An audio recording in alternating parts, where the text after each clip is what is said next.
All right. Well, if you recall, the last time we joined at this table in this hallowed tavern on a lovely Monday evening, we spent most of that session in a verticulator. That is the name for the elevators in Gaim, making our way from the 10th tier, where Four Guys Ventures and Vibes is, all the way down 1,500 feet to the first tier, the Clockwork tier, where the most high class machinery, expensive real estate, and most importantly, the Royal Palace of Gaim are located. Owlin, Radford, Zothkug, and Larodith made their way down there to appeal to the Queen, Salin, for asylum for Larodith. We are pretty confident that the Aboleths know where Four Guys' headquarters is located, so we can't stash her there. We're worried that they're going to send an attack any day now. And it's already been 3 days just getting here, of walking through the mountains, and then another day of kind of making a plan and getting down here. So we're on day 4 since Jeb was taken. That's a lot of time for the Aboleths to have had that information and be cooking up whatever's coming next. So we're feeling a little bit of time pressure here. We made it down to the Clockwork tier and found it bustling, busy. And that is because we are on the eve of the Harvest Festival. And there are all these preparations being made for, the parties on, each tier is holding a big party. And obviously royalty are probably going to do something crazy or host a party in the palace or something. So there's a lot going on. And the line just to get into the palace receiving hall to make an appeal to the queen is so long that it reaches almost the whole way back to the verticulator. It crosses most of the tier, winding in and out of the pillars that suspend the other bridges high above you. You noticed as you stood there in line, you noticed that some creature, some beast was being wheeled under heavy guard by some elite soldiers back towards the palace. And Zoth was able to intuit as it went by that there was something wrong with that creature. There was some kind of poison or infection or corruption or something like that. And by bringing this information up and sort of offering your assistance, you kind of skipped the line. Like, it's not to an appeal with the queen, but you're closer because you're now working with one of the Gemstone Guardians, the Queen's Royal Elite Guard, and some of their wardens, which are kind of their lackeys, if you will. Like, they're ODSTs, and the Gemstone Guardians are Spartans. And that's the only analogy I have. Sorry. And so you have in this scenario, you found that the troll has been exposed to some kind of soul rot, which we're pretty confident came from extraplanar energy of some kind. It's not like it was born this way. It's like it came into contact with something as it meandered around the Underdark or the transition between the Underdark and this sort of underground area. And because of that, there's sort of like an aura of like dark or necrotic energy coming off of it. So it's dangerous even to walk near it until this kind of energy field decays. You, at the very end of the last session, those of you down on the Clockwork tier, made an appeal to one of the Gemstone Wardens to see if you could meet with the Queen.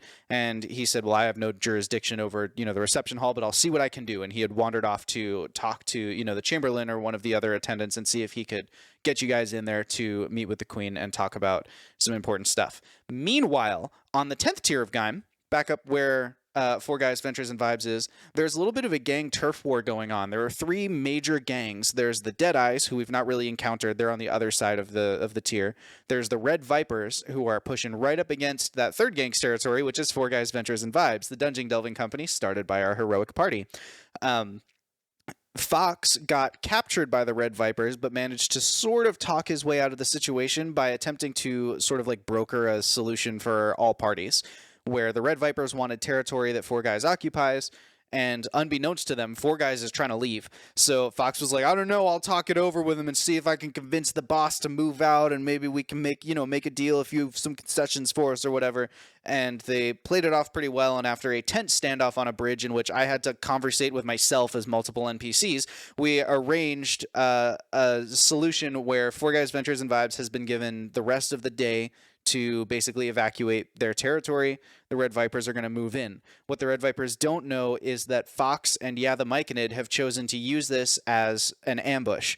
So they're actually setting up the Red Vipers as bait for when the Aboleths, who we think are going to attack because they've captured Jeb, they're hoping to use this as bait because Malarkey Circle, where the Four Guys HQ was located, it's on an isolated bridge with only one way over and back. So the thinking is if we can get them and whatever evil forces they bring, whether it's private security goons or something else, if we can get them all out on that pendant, we can seal them off and then maybe come in and accomplish something. I don't actually know what they plan to accomplish. It doesn't sound like they've discussed that part, but maybe they'll just try and kill everyone. I don't know. That's heroic.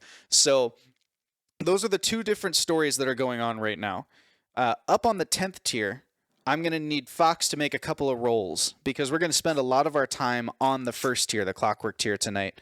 But we need to figure out how efficiently Four Guys is able to move out, and we need to figure out how effectively they're able to coordinate the various employees who are scattered around the rest of Gaim. Like there's a construct on one of the lower tiers who's selling burritos right now. There's, so there are some different people who need to be interacted with here. And that all is going to come down to Fox rolling on behalf of the company he helps lead. So the first thing I need from you, Fox, I need an investigation check to determine how many of the items at Four Guys Ventures and Vibes are packaged properly, right? There's a whole armory and the mic and its vault office. There's a bunch of wingle digits there. There's stuff like that. So the higher you roll, the more of your things make it safely to their destination. No pressure. Okay. How'd we do? Do I need some tense music? Is that what you're telling me right now? Do I need to get some tension music going on? Like we didn't have anything important. Home, family and home is where the heart is, right? And did you nat one? I did not nat one, and I am offended you would think I would do such a thing. I instead rolled a perfectly wholesome and healthy 7. It's a pretty slapdash operation trying to get all. I mean, you've only got until the end of the day. You have no gauge of time other than the beams of light that are coming through the holes that have been drilled into the ceiling above you. So you literally, to check the time, you have to poke your head out of the building and look up and see what color the light is. Is it still the nice orangey glow from the sun, or is it a bluer moonlight? And in your rush to get all of this done, some things are going to fall behind. I'm not going to tell you which ones, but some things are going to fall behind. Can I choose a theme to prioritize? Sure, that makes sense. Fox would probably have some priority that, like, maybe this is what you attend to personally. Are you prioritizing cash money? What's it going to be? The best part is I was like, man, that's a great argument to make. I haven't even the slightest idea of what I should even prioritize. And I think it's better. Well, here are the categories. Okay. Four Guys Ventures and Vibes has a number of single-use consumable ciphers. These are things they may be found on the street, and Randy has reverse engineered stuff like that. So it's like a single cast of a spell, and it consumes itself. Four Guys Ventures and Vibes has a buttload of wingle digits. The racketeering business is pretty profitable for the Myconid. You are, and I've been using dice since you established Four Guys Ventures and Vibes to figure out your earnings, and you are up in the 50,000 wingle digit range. That's somewhere in that neighborhood. That's the rough estimate looking into the pile of wingle digits in that room. Right. There are the weapons and defensive items. So there's, everything from gang tier weapons. You've just recently been donated 18 bats and 2 things wrapped in barbed wire. But then that also scales the whole way up to, Fox recovered some of the rifles of Ice Shard way back when you were in the tower with Garlel, and some of the more sophisticated weapons that you've retrieved. So those things are also in your armory, along with some different shielding items. There's some different leather studded armors and some half plate and things like that. So there's those, and then there's also paperwork and documents is the other category, and that would be all of the all the information that comes in. Copious notes have been taken, and so all of that information could now potentially fall into the wrong hands and give away what have you been doing, what are your intentions, What do you know? What do you suspect? What are your next moves likely to be? Okay. Maps of all the locations that you've already scouted, places you're planning to go, all that kind of stuff is in there. With a 7, you can only pick one of those categories to see to personally, okay? There's just too much going on and too much rush for Fox to be everywhere, especially with the limp. You still got the gimpy leg. Hear me out, all right? And I'm going to have to make this decision alone, right? Because they're not here. Yeah. I mean, you can consult your shoulder angels if you want to. You may summon them. So this is my thought process. I think you should take the weapons. Okay, Shadow Walker, I know what you want. Do you want me? Just me. Yeah, just take me. Don't worry, you're coming with. So, all right, shoulder angels. Listen, all right. I feel like this is pretty cut and dry. All right, I felt like it was built up with every category. Right, weapons is great and all, but you kind of need to fund your operation, but you also kind of need the information. The information is priceless, right? I do believe that the information is likely the most important. Your shoulder angel has taken the shape of Alan. We don't want necessarily the Red Vipers to take any of that, and we also especially don't want the Abelisks to take any of that. We kind of intend to be able to take this place so that we can then... We would show up as Alan, the voice of reason. The voice that wants the information, that would definitely be Owlin. Now, what you need to consider, though, is if you leave all of that Wingle digits behind, you're not only betraying me, but you're betraying yourself as a rogue. That's a damn good argument. Owlin, wait. I think that losing a few Wingle digits is likely okay when we know for sure that our enemy doesn't have any more. Well, Alan then starts thinking. I guess they do already have all of the information they could need because they did take Jeb. But Alan looks over at the Jeb shoulder angel. Maybe he has a point. All right. I like the premise that Zoth just chooses not to make an appearance. Like, Shoulder Angel Zoth is off smoking somewhere. Okay. He's there. He's just, lounging. All right. I really want to see that art. So it's just, on Fox's shoulders, there's, an Owlin and a Jeb who are arguing, and in the background, Zoth is just, reclining against Fox's neck. Eating grapes, like back in Udra. I will focus... all right. Jeb, you're odd. Owlin, you're even. That's lore accurate. I rolled odd. So, we're focusing on the money. All right, we're focusing on the cash. Good to know. Let me make a quick note of that, and we'll make our next see over roll. The cash. I do want to emphasize to someone, hey, maybe somebody else should oversee the information, but just saying. I'm on my cake and I want to eat it too, okay? Okay. Okay, the next thing that I'll need you to roll is a stealth check. How well will the things that Four Guys Ventures and Vibes move be hidden? And more importantly, how effectively can you cover the tracks of where you went? Okay. I don't know why, but I think the fates of dice, however you want to personify that, has a sick ironic humor with me right now. So I rolled a total of a 7, right, on the last one. On the die, I have rolled a 7 for this one. But this time, I got modifiers. Hella modifiers. So that's I got 16 total. 16. That's a pretty decent stealth effort. Yeah, to your ability, to your estimation, given the fact that not everyone here working with you is a rogue, they have taken your advice the best that you can expect lay people to take in terms of covering their tracks, getting things moved safely out. The way that the arrangements have been made is that there are several residential buildings that are on the outer wall of the 10th tier and belong to employees of Four Guys Ventures and Vibes who, most importantly, you had not met before you arrived here. Only the Myconid knows them, so Jeb couldn't give away their locations.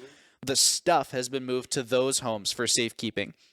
The people, in order to set up the ambush effectively, have been moved to Rumley, where they will be hidden in the wine cellar or the beer cellar of the top floor tavern.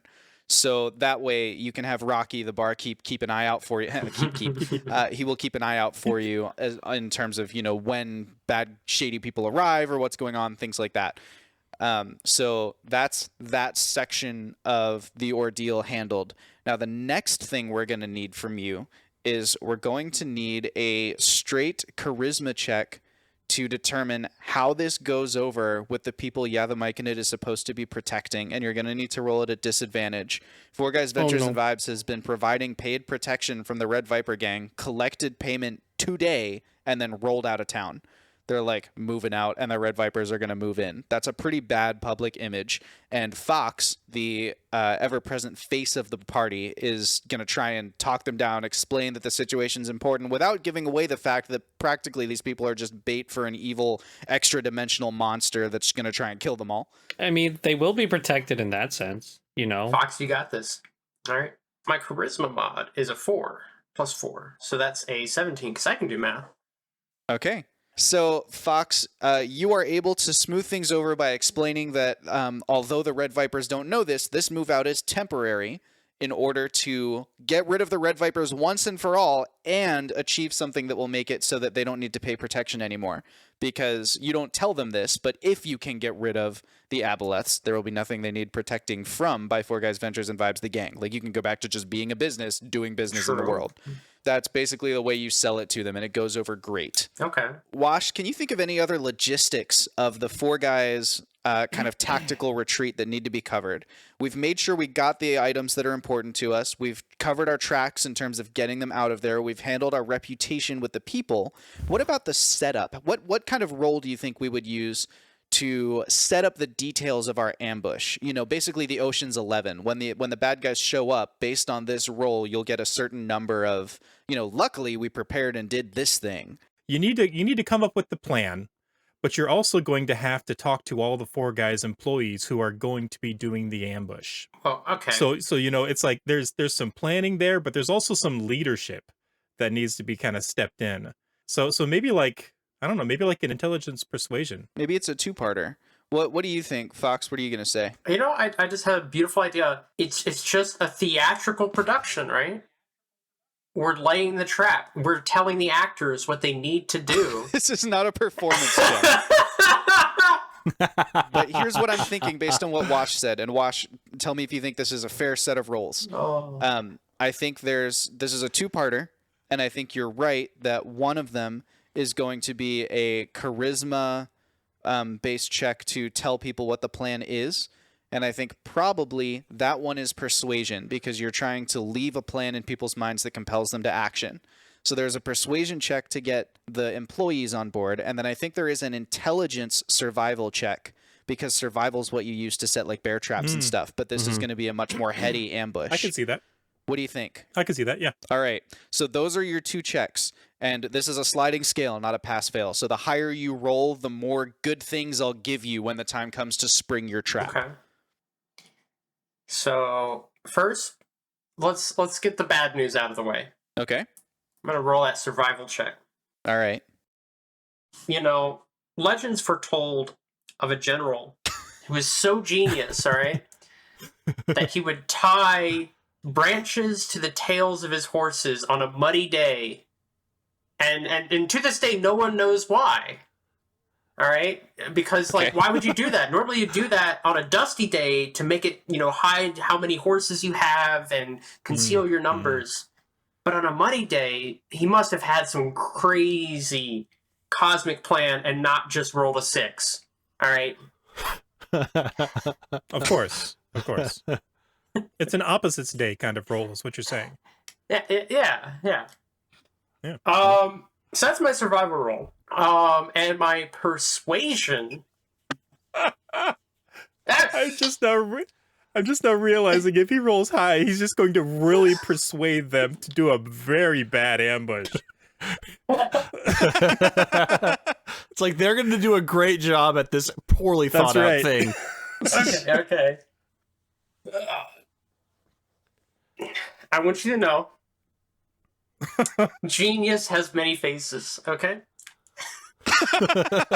All right, and even on their worst day, they can pull some craziness, that just might work. And so Fox has managed to not roll a nat 1.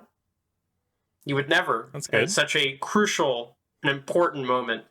But instead roll the lowest roll possible that isn't a nat 1. And that is a 2. But plus modifiers. So a modest and average 12. Holy cow. To persuade, to explain the plan to the Forgav employees / mercs who will help with the ambush. Okay. Those are the roles. The groundwork has been set. Alan Shoulder Angel says, I don't know if this is the plan I would have gone with, but at least you explained it roughly doubly as good as the actual plan. And then, You would say that, on the Alan. shoulder. Besides, you're just in my head. You're just an impression about it. You would always disagree with what I said. Fox, are there any other preparations you can think of that you want to do before we cut downstairs to the clockwork tier? Is there any other option I haven't given you? I really think the only other thing I can do is maybe somehow just sketch out a map of possible entries into the city and how that can relate, like places of choke points and stuff like that. I might just do some scouting so I can get better familiar with this tier. Yeah, the Myconid's already got a map, so you don't need to draw the map. So we're going to focus on your ability to take in information. And for that, we're going to go with perception. I was thinking about a nature survival type thing, but you've already done some survival. So we're going to go perception for you to basically connect the dots and to basically find flank points and weak spots in your ambush plan. One of my higher rolls tonight? Yeah. That is perception, you said, right? 15. 15. To identify weaknesses in the plan and likely paths the aboleths will take. You've identified many weaknesses in the plan. Unfortunately, it's probably too late to change them. But you do have a good idea. You've kind of mapped out some pathing and some things that you expect. If they come from the 10th tier, you've got a good idea of where the choke points are and how to handle it. The problem is everything else surrounding the plan being bad for my plan. I just need to work those in. If Gaim had just been built according to this plan, then Exactly. it'd be fine. Shoulder Angel Jeb pats Fox on the cheek and says, Hey, listen, Buck. No plan survives contact with the enemy. And now that you've figured this stuff out, beforehand, so it's alright. You're gonna be fine. Yeah, my plan sucks, but I think it's gonna suck great. Yeah, it sucks. But now you know it sucks. Now you know it sucks. Oh, okay, you could. I was saying you're in my head. You can. It does. Yeah, it sucks a lot. It sucks a lot, but we know that. Well, anyway, Jeb, you can you can go over there now in the back recesses of my mind and not continue to tell me how much my plan sucks. I'd appreciate that. And you know what that means? It means it's story time at the Winged Badger Tavern, and we'll be right back. Sinir, Gauntlus, Kotix, Alara. Long ago, the four ancients created a world in harmony. Then, everything changed when the chat amped magic. Only Kelnor, master of good vibes, could stop them, but when the world needed him most, he vanished. 2 years have passed, and 4 adventurers have discovered a conspiracy, a company selling magic. And although their roleplay is great, they have a lot of XP to earn before they're ready to save anyone. But I believe they can save the world.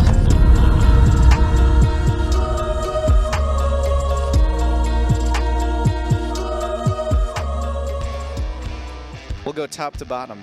hello, I'm Wash.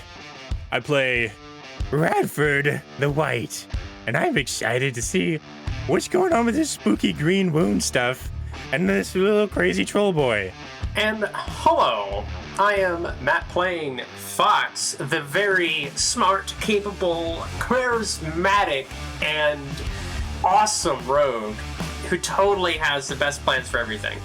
And he's also a bard, and there's also, he's lost his leg, but it's little details. Hello, I'm Trevor. I play Zothkug, the orc cleric who has both of his legs conveniently. He is not a bard. Hello, I'm Jake. I play Owlin, the Azamar barbarian artificer, who also has 2 legs. That is all.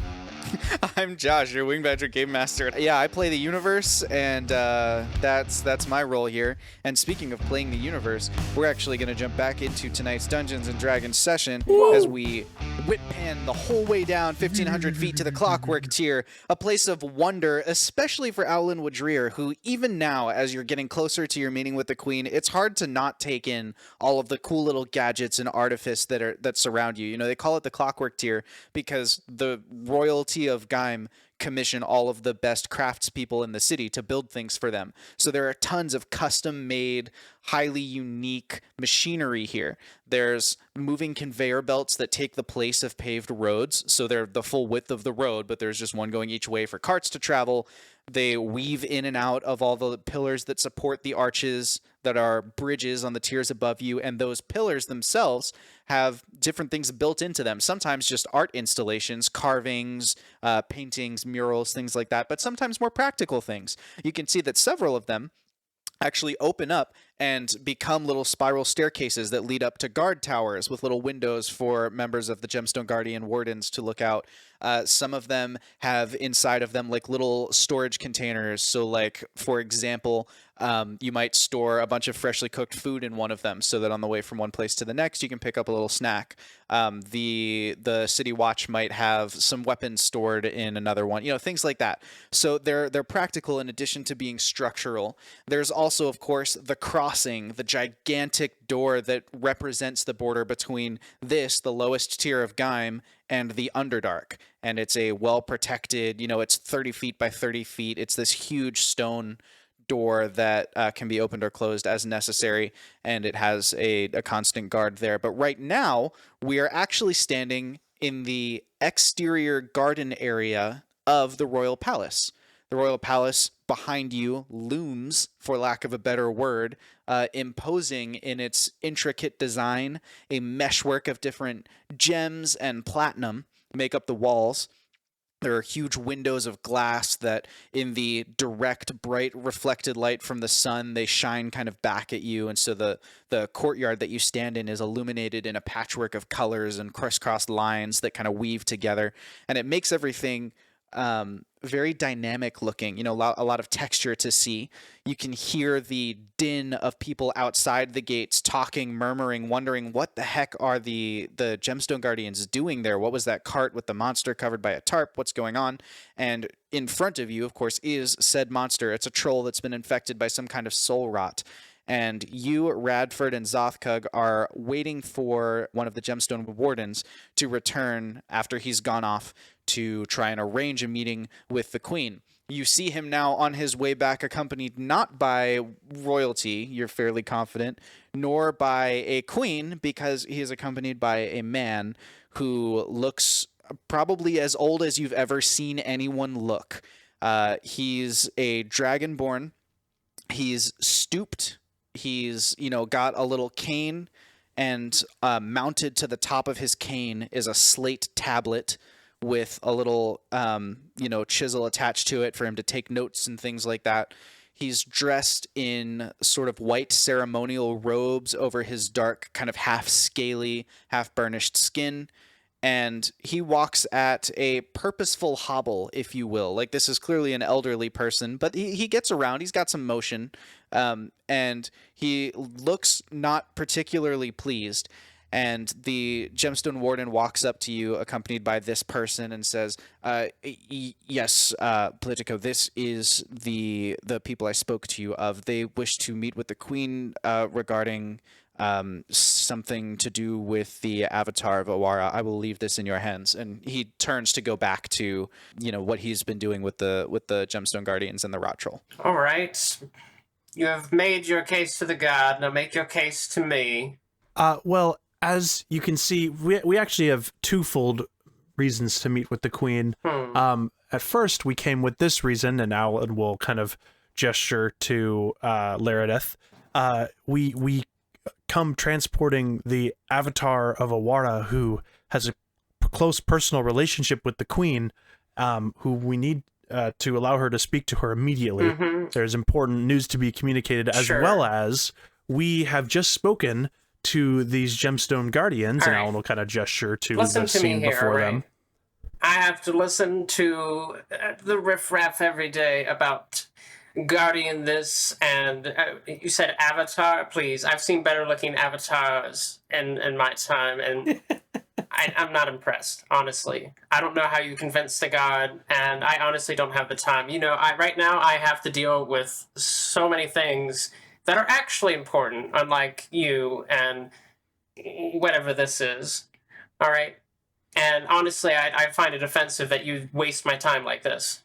So if you wouldn't, I have to go and figure out how to finish this whole catering thing. I've had a comedian drop on me that honestly is very rude and unprofessional. And right now you're not helping me. All right. Is there anything else I should add? We had a second reason. Let me humor you you have 30 seconds. I believe with further investigation, we can resolve whatever's happening to the people in the mines. But we were told we need to speak with the Queen to gain permission to the mines, and so we would like to inquire about that in order to help you resolve your issues with the mines and whatever's happening in them. We have some ideas about this infection and wound that these people have been suffering. Alan will kind of like pat Zoth on the back and kind of like almost like yes. In fact, Zoth here has encountered. You said you have encountered something like this before. It seems to possibly be extraplanar. Alan kind of like encouraging Zoth to like give more juicy deets to convince this guy. I am not someone who deals with all of this details. All right. From what I can tell, you're talking about the mines, which are in fact closed, correct? Which means any problems within them should not be a problem currently. And right now, I'm very busy. As you know, we have the Harvest Festival coming up, and right now, the mines are not where the Harvest Festival is going to be taking place. Am I incorrect in this? I know I'm the one organizing it. Perhaps you know something I don't. Well, we don't know what's in them, so whatever's in them could know spread. Something I don't, because I know more than you. All right? So, unless you can solve my problems, I don't see how... What are your problems? All right, you really want to know my problems, all right? Listen, I've got a request to add fresh meat, fresh veal to the catering list, which is never going to happen at this short notice, especially for the amount of guests that are going to be coming down here. I've got a comedian who's dropped dead, so very rudely, I might add, during a duel, and now I have no comedian to add to the tonight's, and he was the headliner, mind you, and right now I got shortages on paper, and now they're trying to request a switch department for all the pamphlets, and we've got all this going on. We've got some political problems going on the 8th here, and you know, it just, you talking about the mines, which, mind you, I've already asked somebody to close long ago, and that problem's dealt with. That's a done problem for now. We can deal with it later, and it's not high on the priorities. And now you're also bringing to me this avatar. You're being frankly rude and presumptuous, and I feel like I just don't want to entertain this any longer. Alan's gonna like look to Laredith and then Radford. Like, anyone else have any ideas? Josh, is the guy we came in with still with us? The guard who led us? No, he's gone back to work with the Gemstone Guardians. But what you could do is one of you may roll an insight check to try and determine what are sort of the sweet spots. Like if you can appeal to this problem, maybe you can get on this person's good graces, something like that. I will roll insight. Okay, go ahead and roll insight, Zothkug. That is good. 23. Nice. Excellent. You can tell that although he's listed a whole bunch of things and clearly doesn't want to deal with additional nuisance, he keeps coming back to this problem about having to find a stand-up comedian. It's like that one seems to be the thing that really is bugging him the most, and you feel like you get the sense that if that one were resolved, he might be less panicked. That's like the urgent one where it's like the performer has died, as opposed to someone wants more this, or we need to release more of the royal resources. Like this one, he has to actually find a new talent, and where is he going to find so that's like the one that seems to be really close to his heart. Well, sir, I can't provide you a comedian, but I do know a very excellent performer who could substitute it. I'm sure you do. I'm sure. In fact, I'm gonna point to some random person on the street. You, sir, fine sir. Do you have a family member who's a comedian? Who's very funny? Well, my uncle's pretty funny. Tells great Oh, jokes. See, his uncle's very funny and tells great jokes. Do you know somebody better than his uncle? Yes. I'm sure you do. So unless you bring somebody who actually, no offense to your uncle, my fine sir, actually gets paid for it, I do. I have someone who does get paid for it. I can recommend. I don't think tips at the local bar count. Not tips at the local bar. All right, A professional bard. I'm humored. Well, if you can bring him down here in the next 10 hours, I might be willing to hear you out. Hey, this is all really cool and everything. I'm going to break away for a second and go check on something. The comedian, he's got one leg. It's hilarious. Trust me. And Bradford walks off into the crowd. One leg? Yeah, one leg. He's got one leg. Is this part of his performance? One might say so. The other might not. I'm going to regret this. No, you won't. I'll be the judge of that. Anyway, I have much to do, and then while you go and do whatever you are not to be seeing the Queen anytime soon, unless, if you do find a comedian, an actual comedian, mind you, and I'll be the judge of that, I might be willing to help you extradite your visit to the Queen, if your claims have any merit. Can we get some sort of writ or formal No. letter from you? So you just want us to sit on this line for hours? Until you find a comedian. No, to get the comedian down to you post haste, we will need. Jeremy, he can fetch me. Yes, Politico. Jeremy, if they fetch me a funny man, you can come find me. And please, Very well, Politico. don't waste my time. So, I don't intend to. Do you wish me to evaluate the funny man before coming to fetch you? yes, please. Very good. Now, if you don't excuse me, I will give you the... Now, I've changed my mind. 4 hours. And while you do that, I'm going to go do something else. And if you don't have something in 4 hours, I don't want to ever see your faces in Gaim again. Jeremy, you're doing great. Thank you, sir. I'm just going to go ahead and walk back wherever the hell I came from. It turns and shuffles purposefully back towards the palace. The camera zooms back slowly from there and then whips and zooms in more slowly, zooms in more quickly to Radford, who has walked off into the crowd. Radford, what are you doing? Where's that guy? I just saw him. I'm gonna... Radford pushes through the gates of the palace and back out to where the line is. I saw FP out here. He mumbles to himself. I don't see him anymore. Can I make a perception check to try and smell his burritos? Yeah, you certainly can. That is a 12 plus 2, 14. You would know the signature smell of Four Guys Ventures and Vibes Magic Bean Burritos anywhere. Mm-hmm. You haven't been in town that long, but you've been in town long enough to know that. The nose knows. And yeah, and you follow the scent, and sure enough, you come across one of those pillars that has the opening in it where, food gets stored. And on the ground in front of it is a magic bean burrito. It appears to have been discarded. There are no bean burritos in the in the storage container in the pillar, but there is a bean burrito here on the ground. I pick it up. Does it look okay?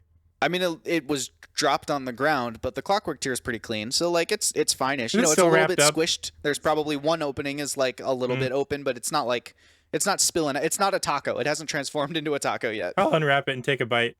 Okay. You unwrap it and take a bite. As you unwrap the foil that's around it and you take a bite, your teeth pass right through it and the whole thing vanishes from inside the foil. As you do so, the smell too goes away. Can I make a investigation check to figure out what the heck just happened? Yeah. Uh-oh. I'm not smart, but that's a lot. 16. You don't know a whole lot about like the magic-y stuff, but you've been around Four Guys enough that you've heard Randy talk about it sometimes. And while a lot of it goes over your head, he's been talking for a while about trying to make some kind of device that will cast the spell Major Image. And so you've heard him talk about it a couple times, where, you know, it's an illusion that is convincing enough that it can create more than one sensory output, not just sight or just smell, but something that could be pretty convincing until you literally pass through the illusion and it becomes dispelled. And this seems like it lines up with what he was saying. And if I scan the crowd, I still don't see FP anywhere, just in like immediate distance. You don't see FP anywhere, but you can roll a survival check to look for any kind of tracks or indication of where the dropper of this burrito might have gone. That's not good. That's a 5. You are not able to come across any tracks. Well, in my time at Four Guys, have I ever talked to anybody about the aboleths? Like, does Radford know about the aboleths? Yes, Radford knows about the aboleths in an abstract sense. He does not know much about the powers of the aboleths. Okay, that's what I'm curious. But In the Verticulator ride, Alan outlined the main that's right, problem yeah. a little bit. Yeah, so you've heard about the aboleths just from the party. I was going to say, in addition to that, when Garlel sent you to meet the party, he would have told you that, like, you know, the reason we can't trust anybody else is because we don't know who these aboleths have gotten to. But he wouldn't have elaborated in case they got to you. I'm starting to not trust my senses right now. Is there any water nearby on this bottom tier? No, not that you can see. I mean, there is gravity-fed running water, but the only running water you can see from here is a waterfall that appears to go into the royal palace. So it is probably part of like a water feature or something in the building, but you don't see any standing water. And more importantly, as described to you by Alan in the Verticulator, you don't see any of the grime covering the ground that would indicate an aboleth has turned this area into a lair. Okay. And again, just to be clear, because I don't want you to get the wrong impression from me, that doesn't mean an aboleth can't be there. It just means that it hasn't established a lair and all of the extra powers that come from that. So I sit down next to this little place here. Okay. And pull my little bedroll off the back, and I unroll it a little bit.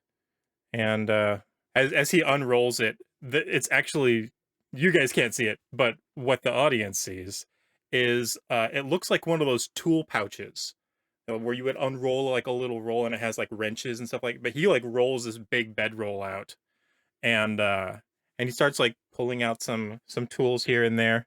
He's got like some chisels and some hammers and some other stuff. And I would like to use some of my cobbler's tools to investigate the footprints in the area. I know FP well enough that he has very unique feet, and I want to see if I can ascertain any tracks of his in the area. Absolutely. That's a great idea. So go ahead and roll your choice, investigation or survival, with advantage because you're leading into your expertise here.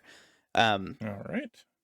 Before you tell me what your role is, I'm going to cut back to Zoth and Owlin, who have at this point in the timeline just about finished their conversation with Wigbert and are now, that's the name of that Politico, Wigbert the Politico, and have realized, I assume, that Radford wandered off. So you are there with Laredith, who I am now playing. Yes.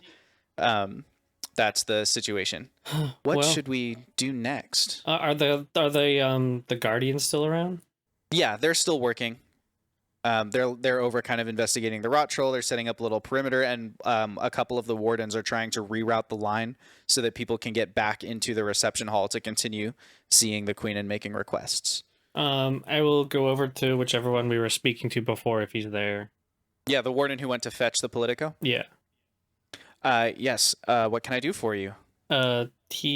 We still might have a shot with him, but we have to go do another task for him in order to gain his favor. So we are going to be stepping away. I haven't forgotten about this, and I think I can be of more help after a long rest when I can change out my spells, because I have some ones that might glean more information from this if we can keep this body intact.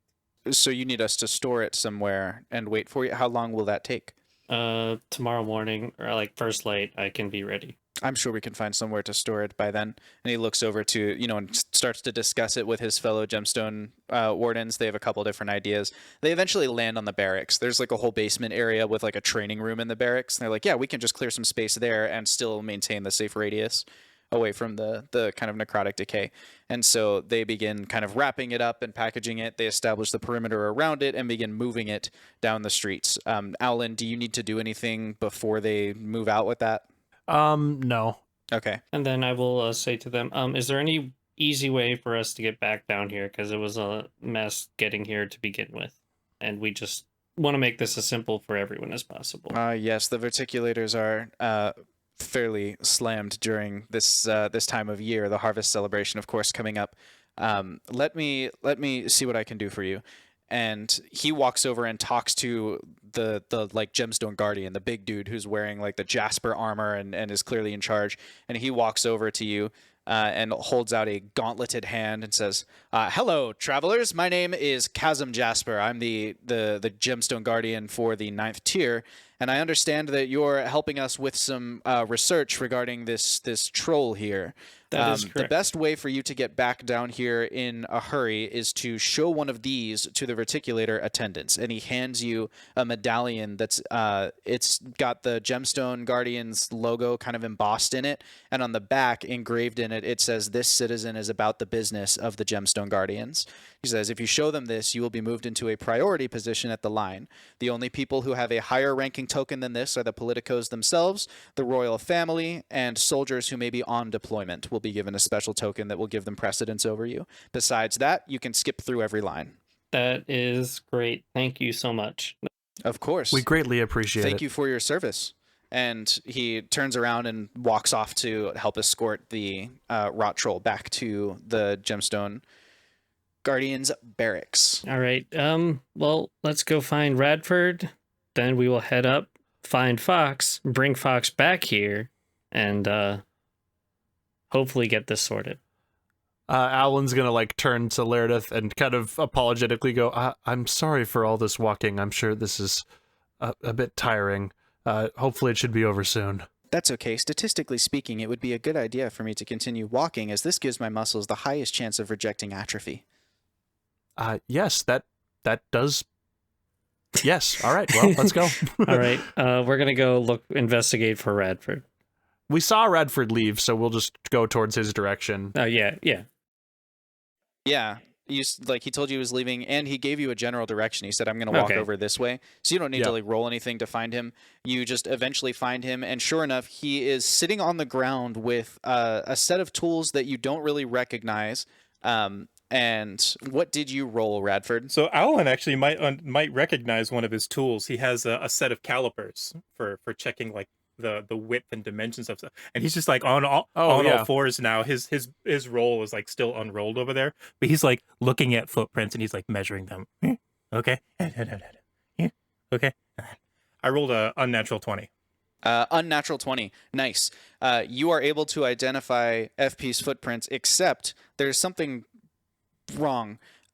FP, as a battle-scarred construct, has a very distinctive sort of gouge in one of his feet where a piece of shrapnel hit him during an explosion. These prints don't have that.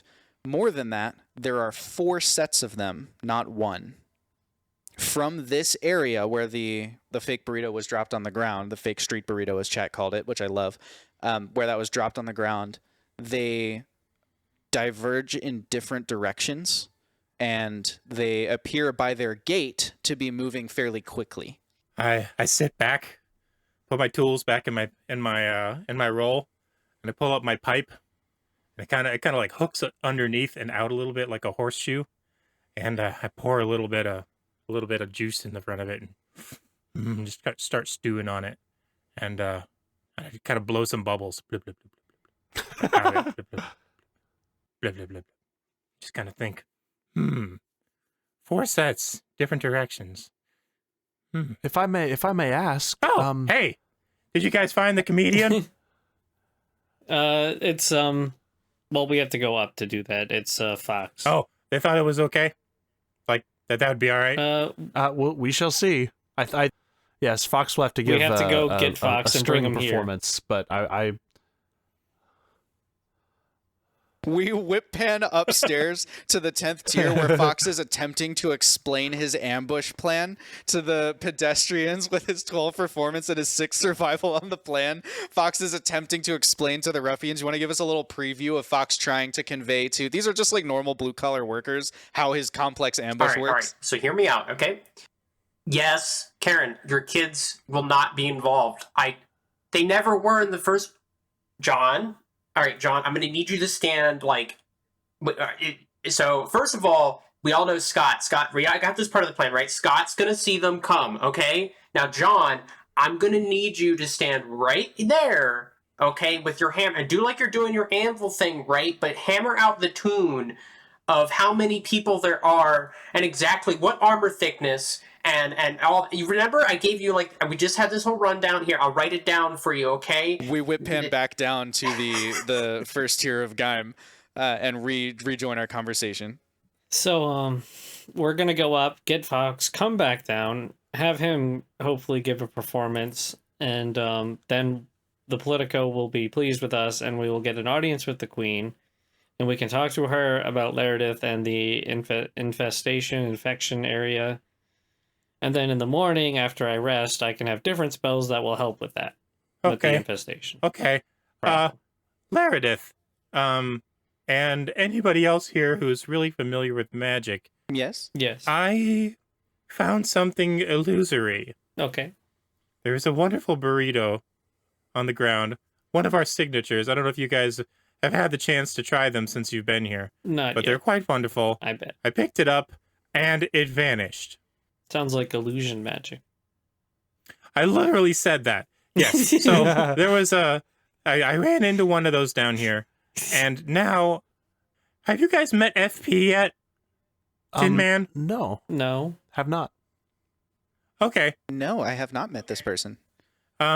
He's one of ours. He joined a while ago. Super nice guy. Great manners. Although he's a little rough, he does his best. Crack shot. Amazing crack shot. Do not get on the other end of his scope. I tell you what. But I saw him around here, and I was gonna say, hey, let's get another extra, set of hands in the company to see if maybe he could help. And he disappeared, and so I was looking for tracks for him, and I found 4, but they're not I his. assume he doesn't have 4. Oh, they're not his. Whose are even. they? Interesting. Well, his. What do you mean they are not his? Okay, so his name's FP62, and I remember sitting down with him one time while I was eating a burrito. He doesn't eat. He's made of metal, and I start to describe all of the features of what you guys would know of the droids back at the Aboleth's lair. Oh. Yeah, so Oh. in Tumbleweb, in the season 1 finale, when you Yeah. had like a whole room full of constructs, Yeah. FP was one of Oh. I them. remember those. They tried to kill us. But yeah, he had a thing that had struck him in the chest, he was telling me. And he said he just woke up one day and decided to go on something and found his way here. Super nice guy. Interesting. Yeah, I really like playing cards with him. But anyway, so I was looking for him, but he's made of a special metal. I don't really deal with metal. Wood is kind of my thing. But I know he has a distinctive gouge on the heel of his right foot, and these footprints don't have that. And the gait and patterns of them are 4 separate individuals. That is not a good sign necessarily, as that likely means that those footprints were not of your friend, our employee, but in fact just other of those automatons, possibly here already to do the Aboleth's bidding. DM, can Yes. I make a roll of some kind to dig a little deeper into my memory of seeing FP? Did it have his signature rifle on his back? Well, I guess he probably wouldn't, because they don't really wear arms like around in the street down here, right? Well, you can wear weapons. You just have to also be clothed properly. Like, what matters to them is not showing any skin. FP is a Okay. construct, not having a whole lot of skin, probably not a huge deal for him. I very distinctly remember, and I don't know if this throws off your plans if you saw those episodes though, but FP very distinctly one of the things that he learned was how to wear clothes, and he picked up a fancy set of clothes and a common set of clothes, and he liked to wear his fancy clothes on top of his common clothes, or maybe it was the other way. Okay. Just like, yeah, it was his common clothes on top of his fancy clothes. Was this thing wearing clothes? Go ahead and roll an insight check with advantage because you're very familiar with FP. He's one of the only creatures you've interacted with since you got to Gaim. Oh, that's a natural 20. Heyo. That's a natural 20. Oh, All plus right, insight? That's a 26. Woo! On a Nice. natural 20, you not only know that this one was dressed wrong to be FP, it was only because you saw him at the corner of your eye, so it could have been FP. This creature this construct was only wearing commoner's clothes. But now that you think about it, what you saw out of the corner of your eye only makes sense if there were 4 of them. Like, you can remember seeing all 4 of the constructs walking together, and you can remember, it's kind of like a photographic memory. Like, you go into the Mind Palace, you're watching the scene again play out in front of you in slow motion. And bubbles blowing. One of them is holding the burrito. One of them has the same sign that FP normally carries that says Four Guys, Ventures, and Vibes Magical Bean Burritos. The other 2 were not carrying those. The other 2 had ciphers installed into their arms, and several of them were glowing and active at the time that they were walking past, that kind of orange glow that indicates that a cipher has been activated and a spell is being cast at that time. More than that, you are able to kind of remember, based on where they were looking, that one of them saw you, which is why they dropped the burrito and moved, but the others appeared to be all looking up. I slowly look up as I recall this. As you look up, you can see the tail end of something that has used jump and haste on itself on the walls of Gaim, moving vertically up, going from like rock crevice to rock crevice.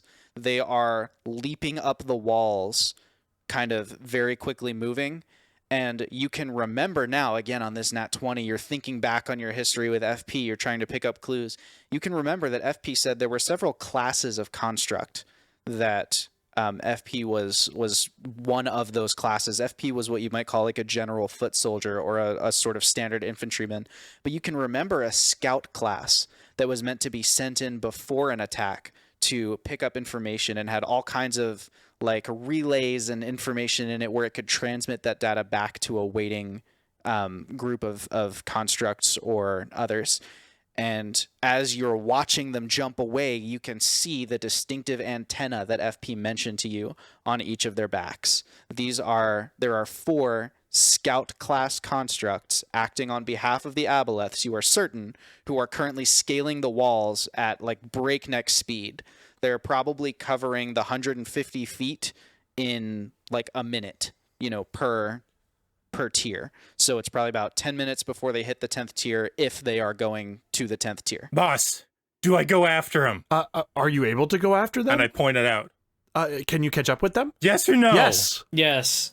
All right, I roll up my bedroll, sling it around, throw my pipe into the little thing, and I stop for a second, breathe in, and collect my key together. Yeah. And I would like to run after them. We're at the base of one of these pillars, correct? Yeah.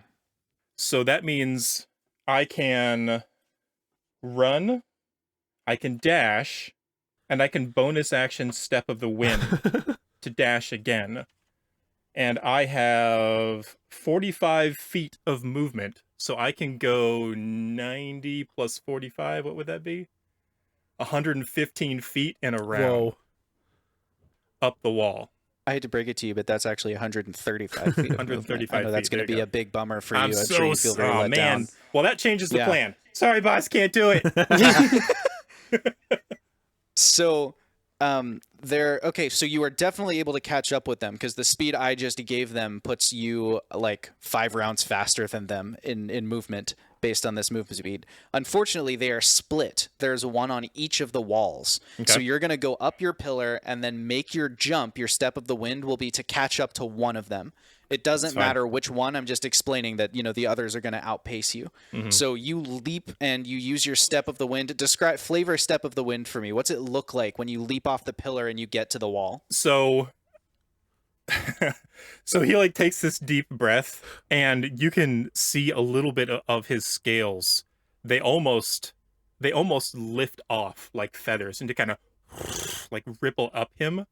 And there's this like bending of the air and space around his feet as he just goes boom and just starts running up the wall with his claws on his feet, just kind of like digging in, kind of poking off the front of his geta, and he's just like and then once he gets up there, he just very, very elegantly just like jumps off, Like hands at his side, kind of like a pencil dive type thing. That's awesome. Gracefully arcs through the air. I love it. And sure enough, you land with one. What are you going to try and do? I guess that's your whole turn, basically, is all those movements. That's my whole turn. So you catch up to Surprise, it. Tin Can. It is going to try and shake you off. Chat has granted a boon, which will play out right after this interaction, because this is all kind of simultaneous. So you catch up to it, and it's going to... as you leap towards it, you can see that the scout class constructs have an omnidirectional set of glass sensors, so it can see you coming because it can see in all 360, like it can see 360 degrees. And as you are coming, it a little flap in its back opens, and you can see a net shoots out of it to try and entangle you as you leap towards the wall. This is one of its defense mechanisms. You are in the air, but you're also using a key ability, so you are in full control of your body right now, so there's not going to be like a disadvantage, even though normally there would be for a creature moving through the air. But I do need you to roll a dexterity save with a DC of 15 to avoid being entangled and hindered by the net. 24. Nice. Woo! So the net comes at you, and you're already in your little elegant dive, so you just, you kind of twist in such a way that it like misses you as it unfurls, and it kind of comes loose as it passes you, bounces harmlessly off the pillar, and sure enough, you land like right up against it. I'm going to say you're able to catch on as it's moving. I'm not going to make you roll, but in future turns, I'll make you roll to continue your grip or to do anything. Sure. We cut back down to the ground now, where as he's sprinting up the wall towards them, Laredith says, I took a few things from your company's storehouse. These may aid you. And she holds out a few potion bottles that have the Four Guys logo on them. And you can see inside these potion bottles, there is a single speck of gold whizzing in circles inside of a otherwise clear potion. And she says, according to Randy, these should grant you the benefits of the jump spell. So you each have available to you, both of you I should say, because Radford already ran up the wall, but you each have available to you a single potion of jump. And that is the boon that chat gave you. Ah. Jump, as a reminder, triples your jump distance. And how long does it last? 1 minute. Okay. Your jumping, when you are jumping vertically, it is 3 plus your strength modifier if you move 10 feet immediately before the jump. My strength modifier is negative. Then it's 3 plus your strength modifier. Oh, 3 plus. Sorry, I thought you said 3 times. Yep. So 3 plus your strength modifier, and then now it will be multiplied by 3 for the jump spell. Okay, Alan's trying to think through like the logistics of this. If we have the potion of jump, does that confidently allow us to be able to start like jumping up the walls of the cavern? You will need to be able to, you will probably use athletics to grab, if you're trained in it, to grab hold of, little outcroppings of rock. The walls are not smooth leading up. So you can, it's kind of like really fast climbing is what's available to you now, where like you would be able to jump each turn, you would get to jump once using the benefits of this spell.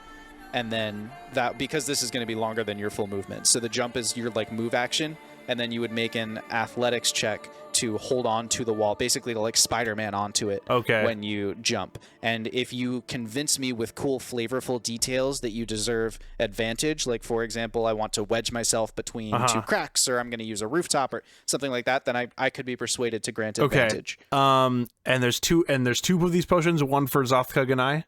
Yes, one for each of you. Okay. Alan's going to real quick before he takes the potion ask Laredith, do you think you'd be able to find somewhere out of the way just so that like no one spots you, or would you, if another one of those scouts came down, like happened to still be down here, do you think you'd be safe?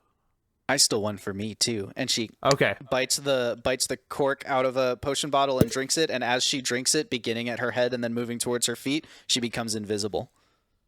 Okay, perfect. Alan's gonna then point out another one of the scouts on a different wall, and basically, I'll take that one, and then pop the potion, chug it, and start running for the wall. Sure. So Alan makes a leap, and how high up the wall can Alan make it on this jump? Okay, so 6 times 3 is 18. 18. Okay, so you can jump 18 feet vertically. Yeah. 18 feet is not your whole move speed. So you can jump multiple times until you've hit your move speed, basically allowing you to move vertically as long as you pass the athletics check each time to hold your grip on the wall. So Alan's going to go, his first jump is just going to be like straight up, just like rock climbing stance, like just trying to use like the strength in his hands and his legs to like get up on there. That is a 17 on the first one? Yeah, that does it. And then the next one... The wall is a DC 12, so every time you can just tell me whether you pass or fail. Okay, sweet. And then the next one... Oh, that's an 11, so he did not make the second jump. So the next one, Alan jumps, he tries to grab a hold and misses it. He falls half that distance and grabs hold, so he's about 40 feet up the wall. About 20 feet up the wall. You are moving at the same pace as the constructs who are leaping up the wall ahead of you. So... if you make both of these jumps, then you would be keeping even with them. They're now starting to pull away from you. Okay. And they're beginning with a pretty hard lead. Zothkug, what are you doing? He will drink the potion and attempt to leap towards the walls. He feels bouncy. So it's, you said, strength mod plus 3, so that's 2. Oh no, 2 times 3 is 6. He can jump 6 feet. Okay, Zoth, don't bother rolling because they're gonna outpace you really handily. Yeah. So Zoth is like, maybe he gives it a go and decides to just wait with Laredith or something like that. If Alan's is Alan able to see that Zoth like tries and gives and isn't able to go up? Yeah. Alan's gonna shout back to the best of his ability, just verticulator, and just like try to like and does Zoth have the skip the line badge, or does Alan? You each have one. Yeah. Okay, cool. He'll just verticulator. Yeah. So Zoth will look for Laredith and just like start feeling around where she was. You could just ask where I am. Her voice says out of the air. I don't want to call your name. Is there another name you prefer that is more secretive? Call me Larry. That's funny. Okay, Larry. We're gonna go up on the verticulators. Very good. And she just begins walking kind of in step with you. And I will show the attendant the medallion. Sure. So the verticulators, the way that it's going to work speed-wise is you would outpace them to the top tier, but it would take a little while to catch up and draw even with them just from the lines and the machinery and whatever. So you'll basically re-enter this conversation on the 10th tier if we make it that high. That's fine. Or whatever tier you're on when they're caught. We're going to jump now over to the others are just running. So we're back to Radford, and basically you're riding a construct. So go ahead and do your turn, and then based on your action, you'll either need to roll your save to hold on first or at the end of your turn. So during my conversations with FP and the many times that we've eaten burritos and played cards, I'd like to draw on the knowledge that I have of his power core in the center of his chest, and I'm going to just hit him like straight in the chest, but it's almost like a slap.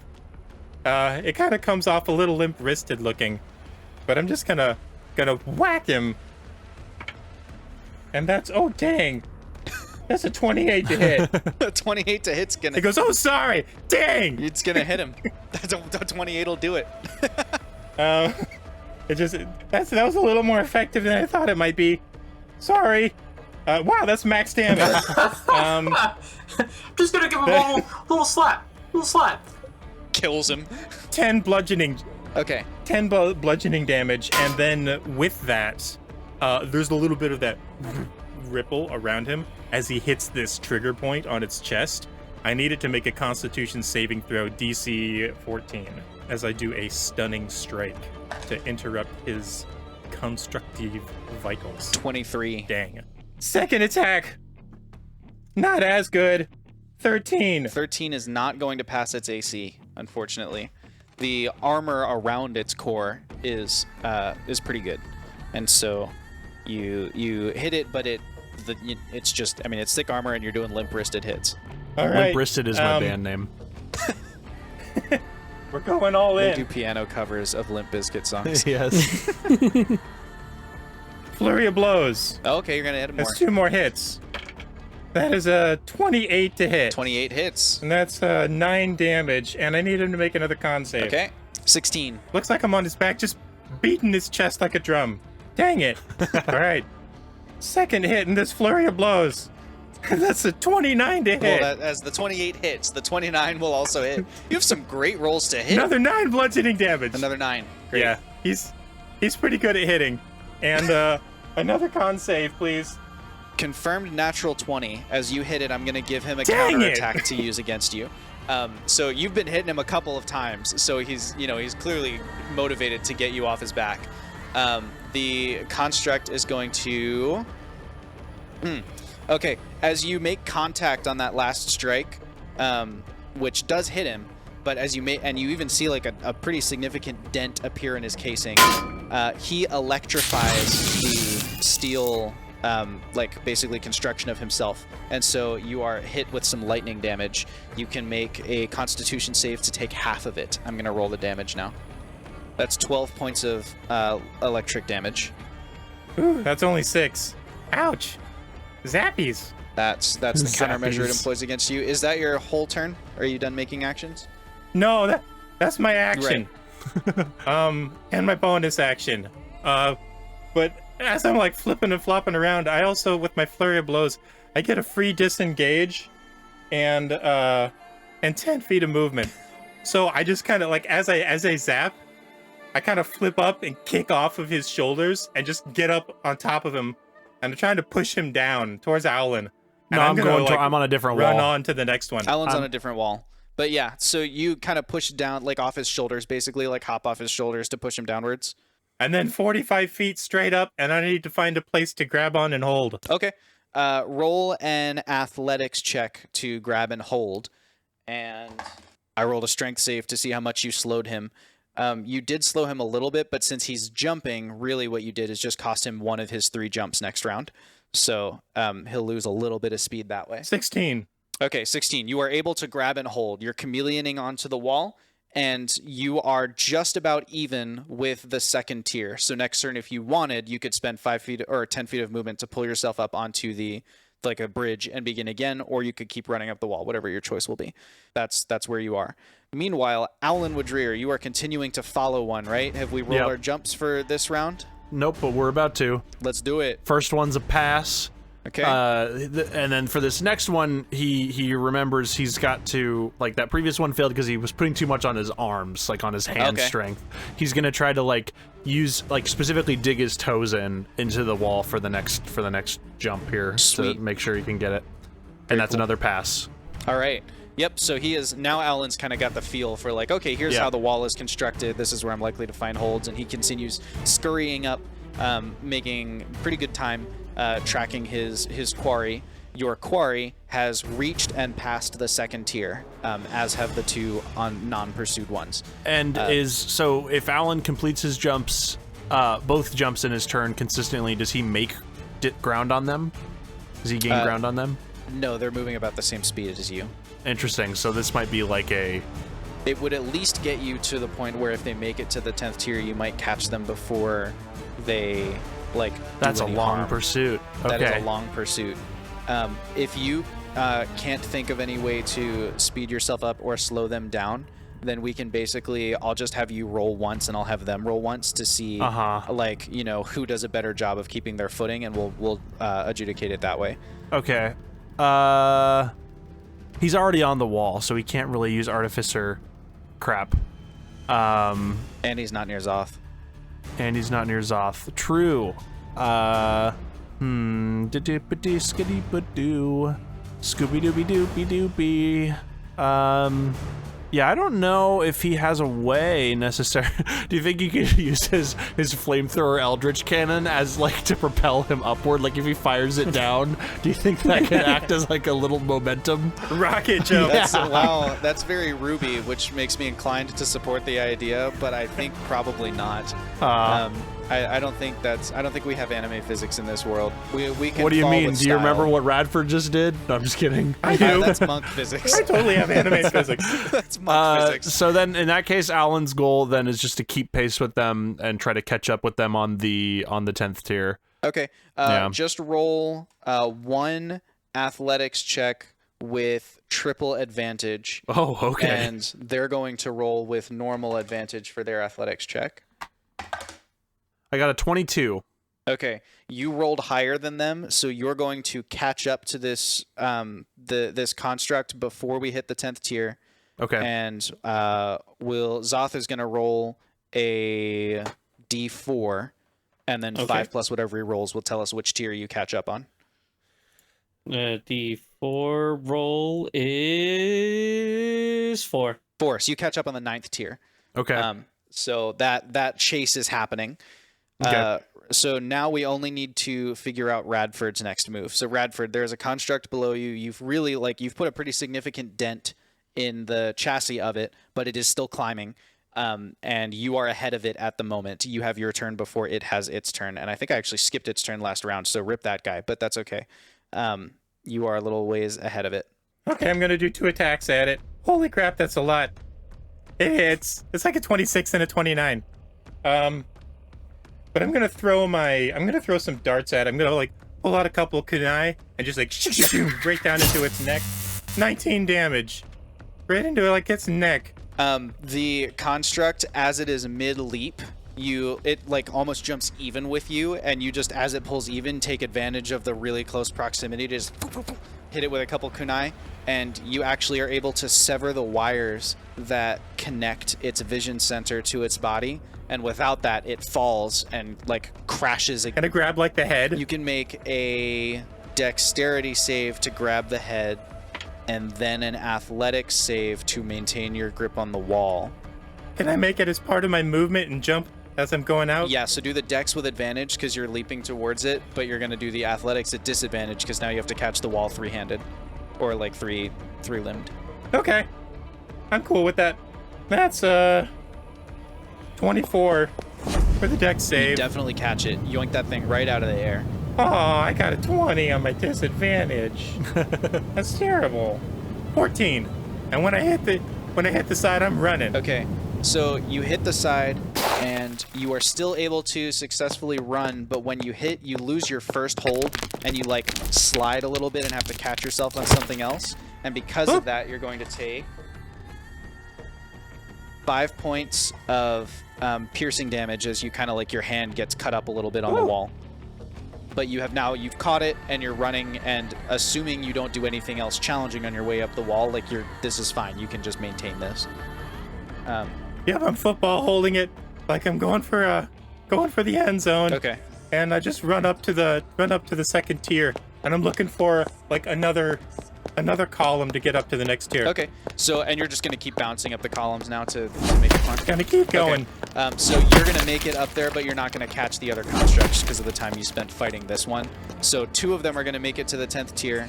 1 of them is going to get intercepted by Alan on the 9th tier. Mm-hmm. And 1 of them, Radford, has defeated. While this is happening, we're actually sitting in the top floor tavern where Fox is shooting the breeze with a random patron. What are you talking about, Fox? That's a great one. Yeah. Karen. I mean, come on. How many times has she yelled at all of us about where we're walking on this street? I mean, her kid's literally on the other side of the street. I can't believe there's so much room on the street. How could this even be a problem? She's not actually No, don't worry. She's not working She's not tonight. here, right? No.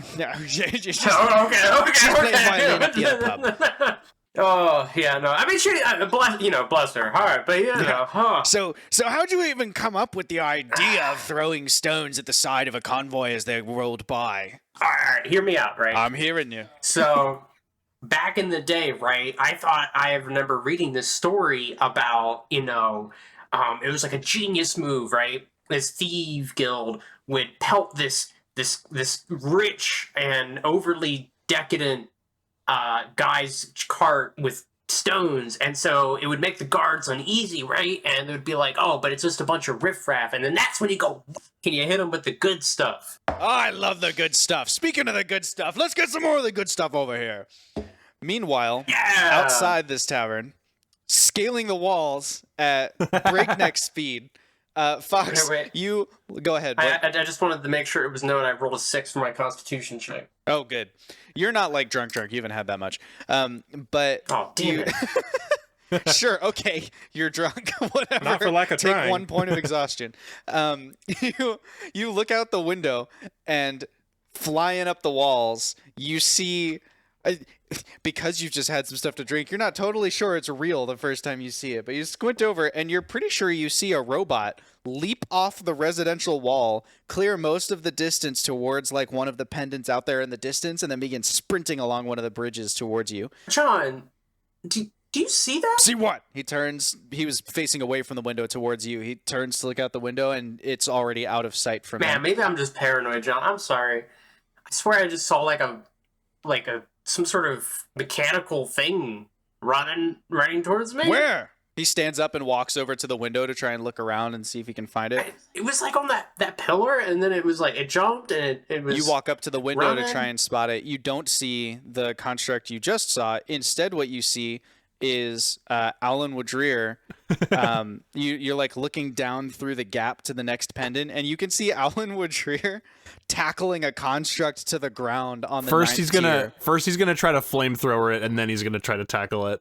Oh, okay. He's gonna hit it. So Alan is jumping up the wall. As he's about to make it to the 9th tier, he leaps like even with this construct, whips out a flamethrower, and just this huge gush of fire rushes out. And then he leaps sideways instead of vertically to try and tackle it now that he's singed it. He tackles it to the ground. This is going to be a combat we'll come back to in a little bit, Alan. Cool. Do you see that, John? I see it, but I don't know if I'm seeing it. Then, as if that's not enough, you poke your head out the door to try and get a better view, and instead of seeing a better view of Alan grappling with this other one, you see Radford running, just normal running, up the wall, holding one by the throat. It's just dangling disabled from his hand. You realize just a half second too late that they're on the cardinal directions of the walls, and so you turn to the final wall, where you see one of them streaking not towards you, but around the bend of the stacks and towards Malarkey Circle. We're going to cut down to Alan first. And the other thing that happens as you hear, ding, 10th tier, and Zothkike steps out of the reticulator. So one of them is rushing towards Zoth, one of them is rushing Malarkey Circle. Alan's fighting one on the 9th tier, and Radford's running. So Alan, we're going to start with you. Okay. We're going to have a good old-fashioned combat, and I gave it 20 hit points of damage from your flamethrower. Like combined flamethrower and tackle. So Okay. you are now engaged in a grapple with it. To maintain your grapple, I'll need an athletics or an acrobatics from you. Okay, athletics it is. All right, and then whatever you want to do to it while it's grappled, you may obviously do Oh next. no, I rolled poorly. That's a 10. So it wriggles out of your grasp and kind of kicks to the side and like flops over. So now all of its like apparatus and weapons are facing up, and it can use those to continue the fight. But it is still your turn. Okay. In that case, Alan will then draw his Scimitar of Speed and attempt... he's gonna bonus action Rage and then double attack. Okay. As a reminder, you're both prone right now, so you can do your double attack where each attack has because you were tackling him. So you can do your double attack with disadvantage, or you can stand up and attack. I see. Can he still bonus action Rage? Yes, in either case. Okay. He's going to bonus action Rage, which will cause the construct will have to make a dexterity saving throw. Let's see. Yep. If DC 13, dexterity saving throw. Okay. It passes.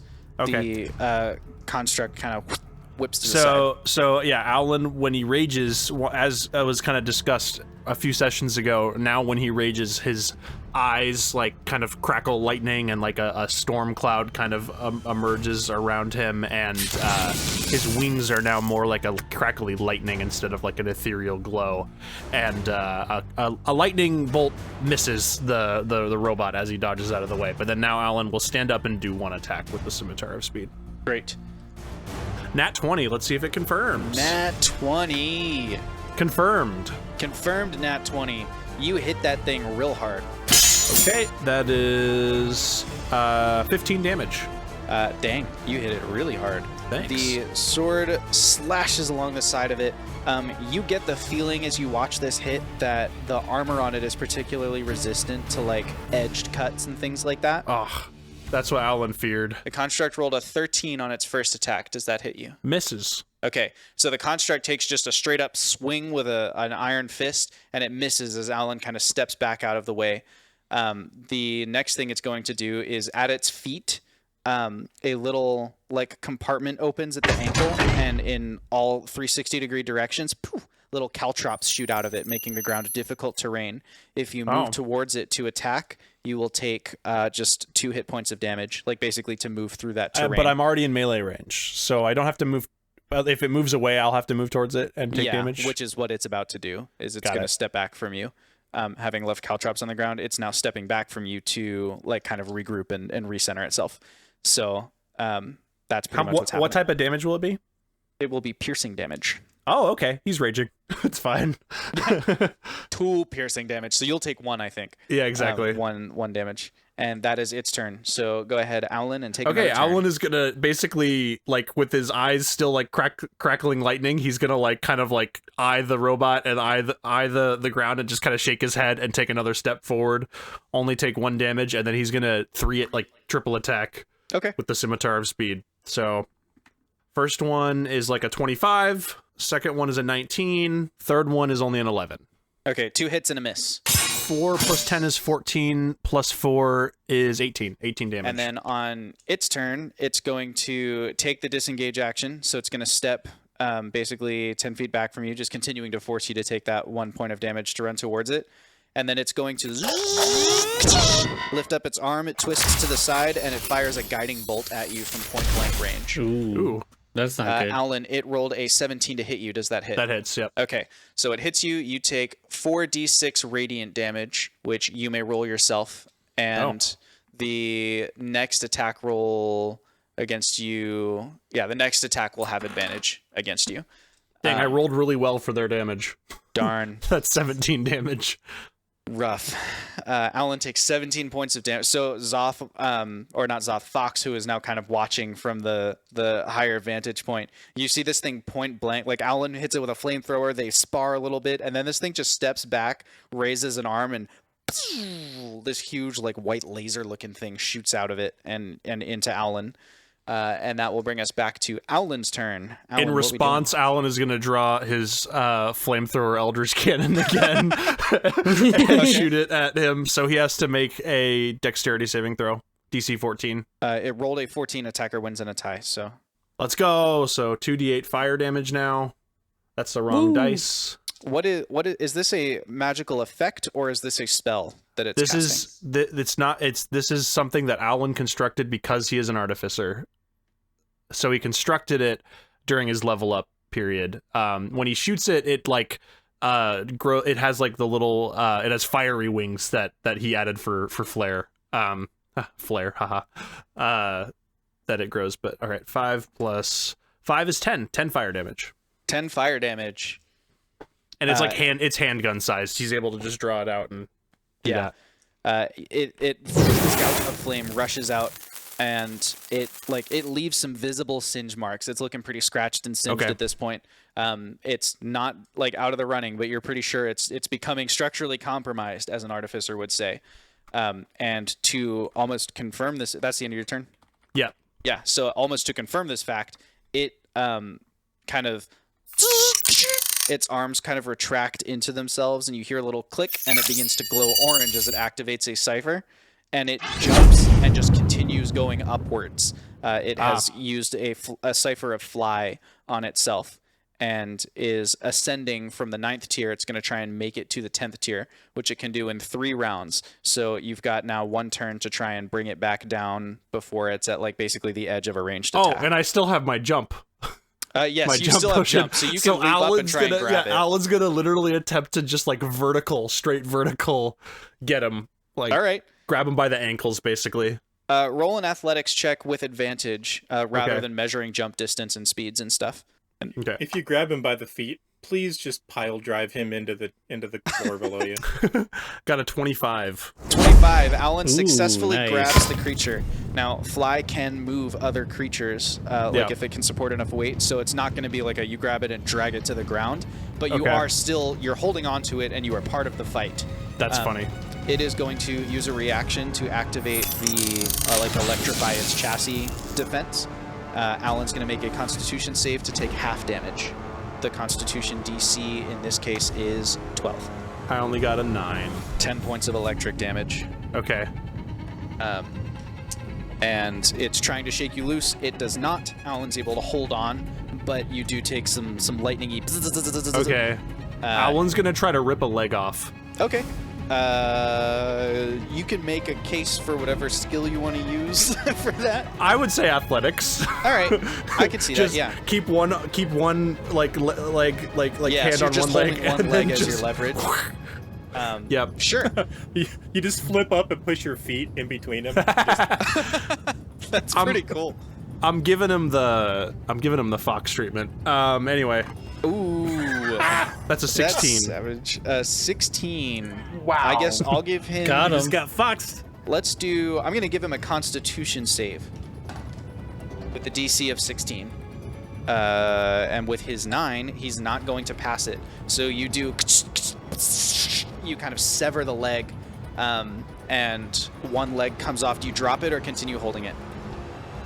Alan's gonna continue holding it and try to bash him with it. That's so metal. You continue ascending because the creature is flying, trying to shake you loose. So you're another 30 feet closer to, or 60 feet, I should say, closer to the tier above you.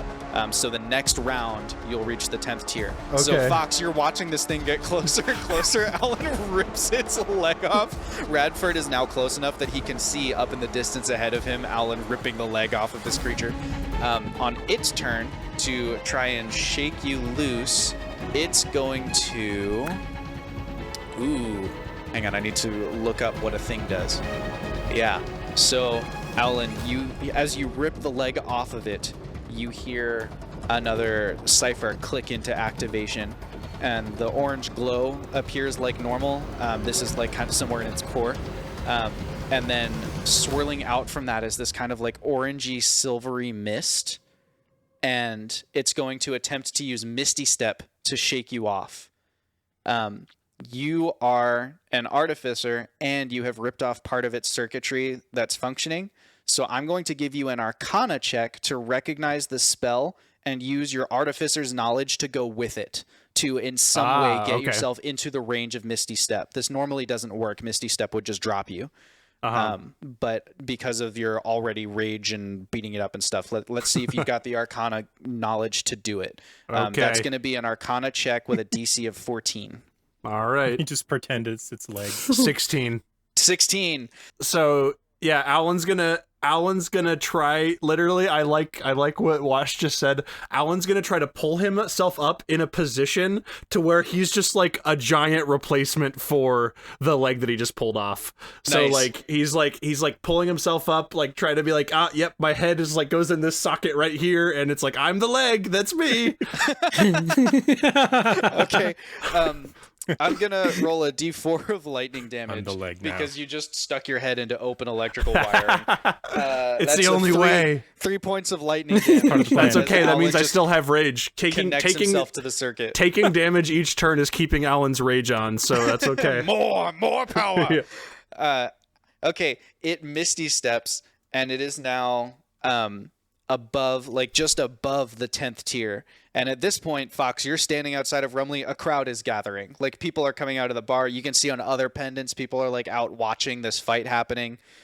Nobody seems particularly concerned. Even the City Watch are like, they're watching to make sure there's no collateral damage, but it seems like they don't really mind that there's this epic fight happening. It's like a Chinese spy balloon. Yeah, exactly. So that's happening. That brings us to, it's Alan's turn. Alan has just traveled with it through a misty step. You're still there, still hanging on, head stuck in electrical circuitry, holding its disembodied leg. Yep, Alan's gonna try to bash him with the leg. All right, roll to hit. What do I get for... Oh, I rolled a natural 18, so I think that hits. Yes, that's going to hit him. Your damage, we're going to treat it like a club, so that's a D6. All right. You've infiltrated the enemy. Like, is there some point where I can just... I don't know, I feel like, on one hand, Fox would just watch. But on the other hand, I feel like I should probably do something. 4 damage on the leg bashing. 4 damage. It is like real dented and buzzing and bzzz, but it still, you can hear servos burning out, but it has not died yet. Fox, you have a couple of options for entering this encounter. So from where you're standing, there is the scout that is racing towards Malarkey Circle. So you could go try and intercept that one. It's got haste and it's moving really quickly. There's also a scout rushing towards Zothkug, who's the other direction from you, right? Like through Red Viper territory. They're not looking at you. They're all watching the spectacle of the fight. But you would have to cross through a pendant. It would be like several dash actions to get to Zothkug. So you'd probably get there right when it did, and you and Zoth would fight it together. Yeah, I'm not about to do all that again. I might just follow the one that goes to Malarkey Circle without engaging. I want to see where it's heading and what it does. Just a casual walk. I know it's in hasted, so I gotta make sure I have to hurry up to make sure I can at least see what it does. Okay. So I'll hobble. Okay. So you're gonna follow it. We'll see. Roll perception, but don't tell me what you got yet. We'll check in with you in a couple rounds to see what you see. Radford, you are continuing to maneuver your way up. I'm just going to give you one athletics check. You can roll it at advantage, but this is just to determine the speed at which you climb. I'm not going to risk you falling or anything. Not very good. It's 12. Okay, so yeah, when Fox makes it to Malarkey Circle, you will have just reached the 10th tier. So you'll still have a little bit of, dashing across the pendants to get there. You're pretty fast, so that's Where fine. am I coming up? Where am I coming up on the tier? Trevor, roll a d4. Okay. We're going to start. 1 is going to be north. So north, east, southwest. And Malarkey Circle is in the east. D4 is a 4. Okay. So you come up, you're like opposite. You have to cross through Deadeye's territory. That's great. And we jump back to Owlin Woodrear, who has just hit it with its leg. It's up there. It's going to attempt once more to shake Owlin off somehow. Owlin, you're expecting it to like hit you with something or deploy another cipher or something like that. It does something different that you weren't completely expecting. It comes to a halt in its flight, just sits completely still. The momentum shift of it dashing vertically versus sitting still is going to give you a strength save to maintain your grip. Especially because you're one-handed. So that's a strength save with a DC of 15. 19. You can hear a cipher deploy, but you see no perceivable effect. And that's all that it does with its turn. Okay. Owlin is going to...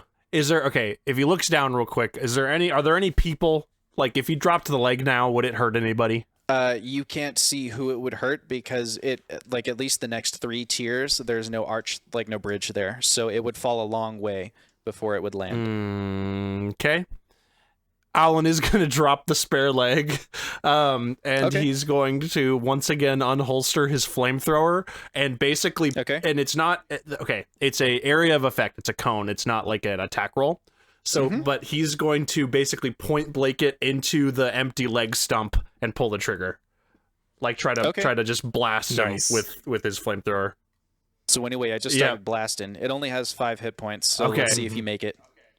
He has to roll... Oh, let's see if I make it, like the fall. No, damage. Oh, right? yes, damage. Yeah. To kill it. No, it only does 3 fire damage. I rolled a 2 and a 1. 3 fire damage.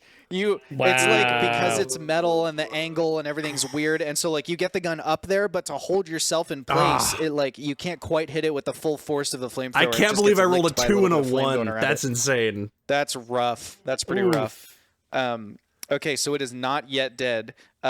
Matt, roll a percentile die. Wash, pick a number between 40 and 60. And Trevor, before Wash... Well, no, Wash, say the number first. 42. Okay, 42. Trevor, over or under? Under. Under. Okay, under a 42 means that Jake does not hit anybody with the falling leg. What did we roll, Matt? Well, you see, in society, what is not so convenient? I rolled 45. Dang, that's so 45. close. The leg does hit somebody on the way down. However, there are several tiers below you, so who knows? Maybe it's a bad guy. Maybe I'll hit the Yeah, Politico. maybe it's a red. Maybe it's Yeah. a red Viper guy.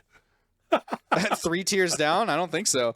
Anyway, so that happens. You hit it with the flamethrower. The motors are really spinning up now. It's smoky and burnt and scratched and dented and all kinds of nonsense. But it is not non-functional yet. And what's it going to do? I'm just looking at its abilities. It's used most of them. Ooh. Okay. Here's what it's going to do. Alan's going to need to roll a constitution save. Oh no. The scout droid is going to detonate the sonic grenade that it carries inside its own chassis, destroying itself and hitting Alan with the sonic grenade and then dropping him 3 tiers. 21. 21. Okay. Can you do something for me? What I can do for you with a 21 is I can give you half damage from this sonic grenade. Which means quarter The- damage with rage. Well, depending on what kind of damage it is. It's the spell Thunderclap, which is it's thunder damage. Dang it. So just half damage. So it's going to be 3d6 thunder damage, and you're going to take half of Alright. it for passing your save, and then we'll deal with the fall. 8 plus 3 is 11, so you'll take 5 points of damage, Okay.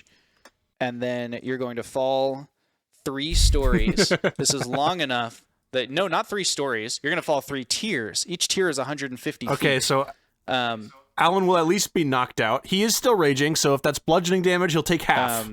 so Alan's knocked out from the no, thunderclap no, no, spell? no, no. I'm just Okay. speculating on what's about to happen. So this is a long enough fall that you probably can get. I'll give you 2 actions during the fall if you can come up with anything to do. Otherwise, I'm going to roll all my d6. Okay, 2 actions means it's probably 2 turns, which actually means his rage will run out. That stinks. Unless, what can he do? He can punch himself for 2 turns. Am I close enough to see any of this? You can see it happening, but it's like this is a long way away from you. The tiers are pretty long. Okay, here's what Alan is gonna do. I'm double checking.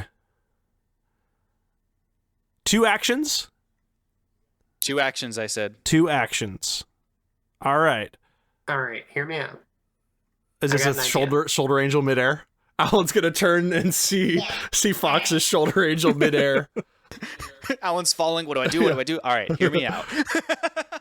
Now, if you just continue thinking and arguing what you could be doing, right? Well, filibuster the entire time you're falling, and then the dice don't happen. Alan's gonna flick Fox's shoulder angel off of him. So what Alan's gonna do is he's going to spend 1 turn. Okay, tell me. Okay, first I'm gonna. Josh, you're gonna have to tell me whether this is possible.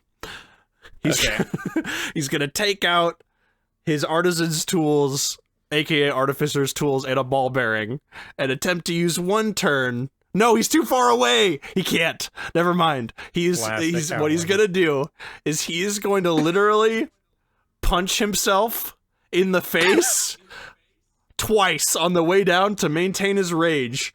And it literally, what it's looking like is like you know, like a dude hyping himself up, like trying to get ready for like a big game or like a big boxing match or something.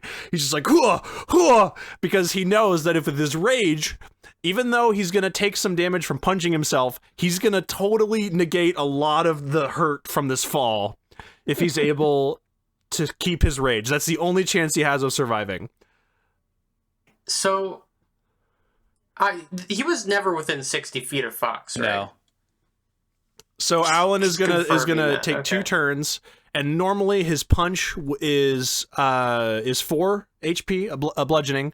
So he's gonna take Okay. 2. He's gonna take 2 each punch. So he's gonna take 4 HP total. He's down to 19 HP. The goal of this is he's gonna be unconscious when he hits the ground for sure. He's just trying. He's to trying to die. not reach negative 78 hit points. All right. Wait. This is 3 tiers, There's right? a terminal velocity at a certain point. 150 foot. Yeah, D&D caps fall 150 damage, I feet. think, at 20 D20. The but I'm reason why I checking know right now that to is make because sure I just don't do watched too our much. Leap of Faith episode. It is 20d20. At least that's what you said in Okay. that episode. But yeah, I think that 20 is right. D6 or D20? 20d6. 20, Sorry. whatever it is. Anyway, Yeah, 20d6. so the max Very important. damage of that, I'm going to do quick Yeah. math. 20 times 6 is 120, which would kill him in this scenario. But half No, that's half to 60. It wouldn't. There's no chance Alan will die. Let's go. Okay. the floor crits. Yeah, I guess. But anyway, so that is what's happened. Okay, there is a chance. You said the max damage is 120 that this half can to deal? 60 because it's bludgeoning because he's raging. Right, I just mean numerically. The max damage is 120. If Alan takes more than 40 hit points of sustained damage, including his having the damage, so if we're in the upper third, Alan is going to sustain a long-term injury. Okay. And there's a table for this. It's not like I'm making it up, but that's a ton. But of there's damage. no chance he will die. So, but he won't die, at least until he rolls his death saves. Yeah, that's true. Okay, I've rolled the first. We're gonna do this in sets of 4 so that I can keep track of them easily. 5 sets of 4. So Alan, you're gonna add as I tell you numbers. Are you ready? All right. 2, Okay. 4, Okay. 5, Okay. 2, A few moments later, 3, Okay.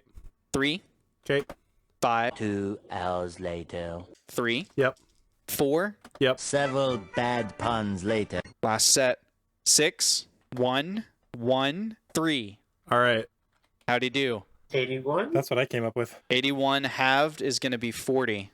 Yep. So 40 damage. That puts Alan at negative 20. Okay, and there will be a long-term injury. Let's identify that really quick. Welcome to the team, another amputee. Alan suffers. He suffers greatly. Yes, we've already established that. Yeah. Okay, Alan suffers 2 internal injuries. Internal. Yep, so you have 2 of these, so the recovery time is doubled.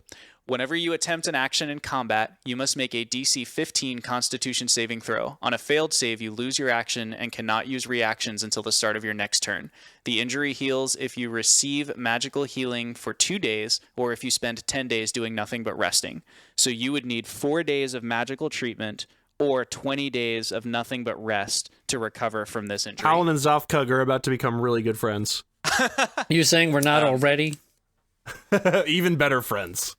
Okay, so you fall and this happens. The construct blew itself apart with that grenade, so it's not going to land on you for additional damage. Please roll your first death save as the bits of it land kind of around you, scattered on the 7th tier. Okay. Can I, like, having seen all this You saw and these it. number of turns, was there enough time for me to get to him even with, like, the death saves and everything? Because I'm moving 145 feet per 6 seconds. So the problem per is round. if you were crossing horizontally, you'd have to do it in leaps, right? I guess you could slide down pendants. So I have slow fall, so I can drop. oh, I see. You can just take the 50 drop and then basically cast feather. Like I actually calculated it up. I can jump down from one tier to the next and not take any damage. Okay, so then that So you could make it in 3 rounds then. Like each tier we're going to call a round for the whole length of the job, and then the smooth one, including this first save. So you'll get there when he's making his 3rd death save. All right. And I understand that I'll be abandoning Zoth Right. and the robot up Yes. above. Okay. So go ahead and Owlin, roll 2 more death saves, and don't tell us what you rolled. Yep. And when Radford gets there, you're just going to describe to us whether he finds a corpse or whether he finds an unconscious body. All right. They are rolled. All right. So Radford, you leap, and as Fox and Zothkug kind of square up with a scout rushing towards... No, Fox, you're tailing the other one. So it's just Zoth. Zoth and an invisible Larodith have a scout rushing towards them. Zoth, you have enough advance notice to make any preparations you want. Are you making any? I'll prepare to cast a spell. Or Okay. cast a spell. Okay, that's fine. And then Fox, you have now at this point made it to Malarkey Circle, and you're kind of watching what's happening. Roll a stealth check to not get like clocked as Fox, and roll a perception check to tell me how observant you are. So I already rolled the perception earlier, and I got Right. 16. Great. Yeah, that's a 17, boss. Okay. So you linger in the stacks a little bit further back from Malarkey Circle, where it's easy to blend in with all the smog and the whatever. You know, like you're good at this.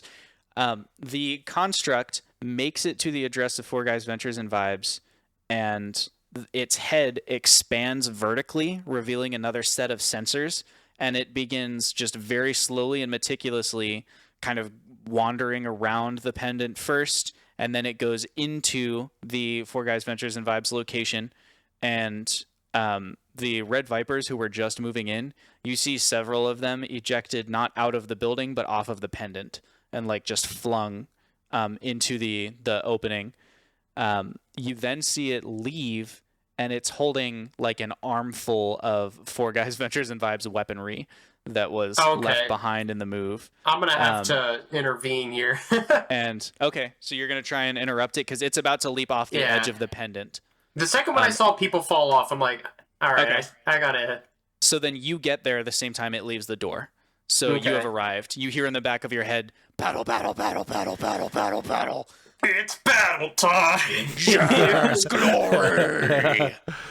And as that's happening up on the 10th tier, Radford arrives on the 7th tier. And Jake, what does he find? He finds Owlin unconscious, but steadily breathing, if a little bit labored, and still alive. He rolled 3 successes in a row. Yay! All right. You find Wow. him stable at 0 hit points, Radford, when you arrive, and surrounded by like electrical parts.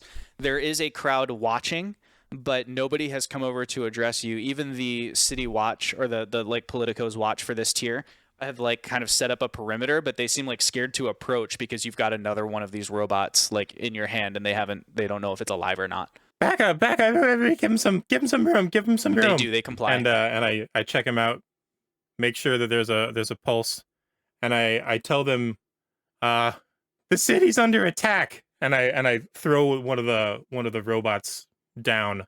The crystal guards or whatever. Somebody tell them the city's under attack.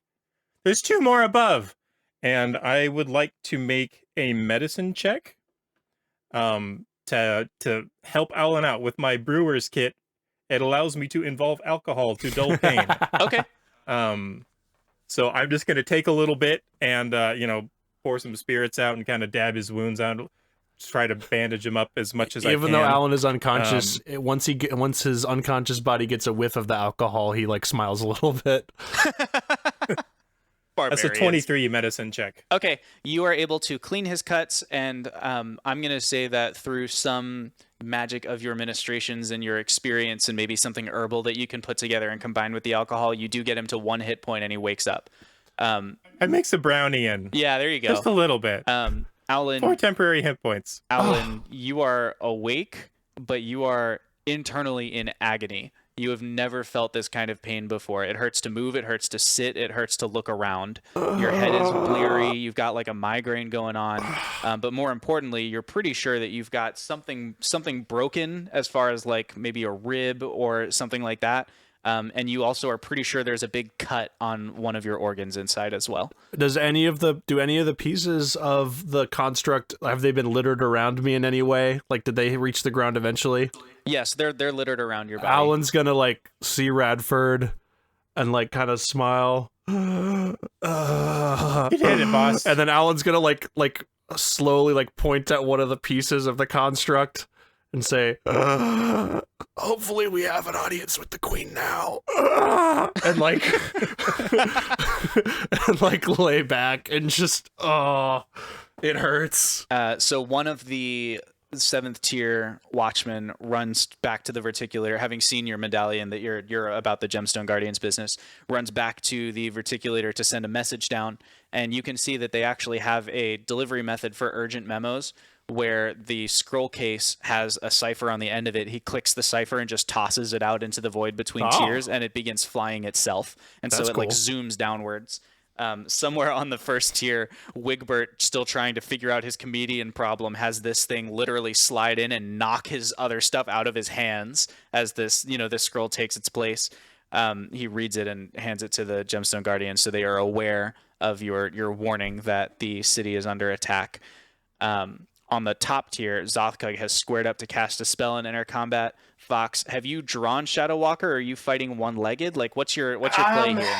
Well, I'm gonna try to learn some, I guess, kickboxing. Okay. I'm gonna try to use Shadow Walker without taking him off. Okay. So as we discussed before, and then I forgot for the last session, when you're fighting using your improvised leg, you have half your move speed, Right. and disadvantage on like stuff, basically anything dex based. You have disadvantage on. I already have exhaustion, so. That's true. Yeah. So He's this will go drunk. great. He's double disadvantage on his attacks.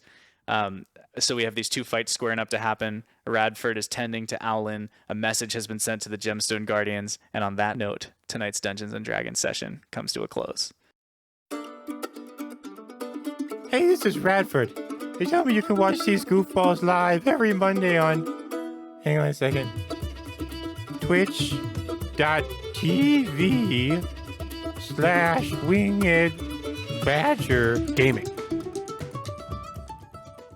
Don't check my Steam bio, guys. This is, so I want you to know I've had this since I've had Steam, and which I think fits right about the age, of like, oh, I'm 13 and deep. Yes, I'm 13 and this is deep.